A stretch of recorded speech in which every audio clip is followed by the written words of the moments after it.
horse death, okay?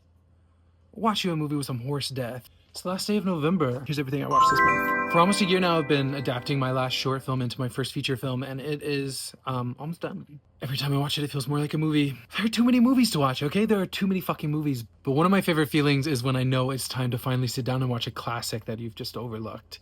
And that was High and Low for me. How can I convince y'all to watch this? It is from 1963 in black and white and Japanese. I don't know. It's just a movie where I was instantly hooked. And Spike Lee just remade this with Denzel Washington and A$AP Rocky, so I've got to check that out immediately. So where High and Low is for the film bros, I would say Rouge, the next movie I watched, is for the film thanks. I said it, okay? I said it and I meant it. It is a ghost story involving makeup and androgyny and hell. Apparently at this time there were a lot of ghost stories coming out of Hong Kong, but I felt like this was pretty singular. Dogs! From there I watched The Passenger. What is that guy's name from Veronica Mars? Kyle Gallner. It's that classic story of what if your murderous coworker was actually your life coach. Something cool about this movie is seeing how a queer filmmaker can take any kind of material and queer it. Queer that space.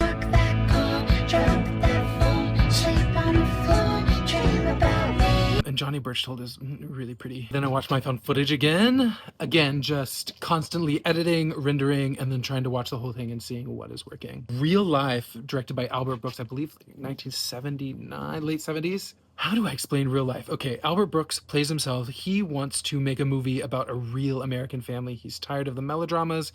He wants to get at what is really going on in modern America. After a bunch of tests, they land on the perfect family, and then nothing goes right. So this is kind of just a character study of a man on a mission, willing to do anything to complete that mission.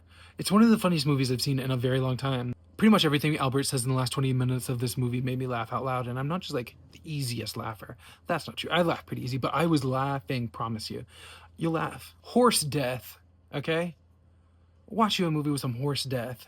And the last movie that I watched was a comfort movie. I've seen it so many times, but I made my mom watch Women on the Verge of a Nervous Breakdown. When I say this is everything that I want in a movie, I'm so serious. Pedro Almodovar is my favorite director, and he just knows how to make every image pop in a movie. You know the cliche of being like, oh, this movie's so beautiful, you could pause it, and every image is a work of art. I believe it. I'm sorry those women had to go through such a bad time to make the audience feel so good, but I am grateful. Antonio Banderas. Antonio Banderas.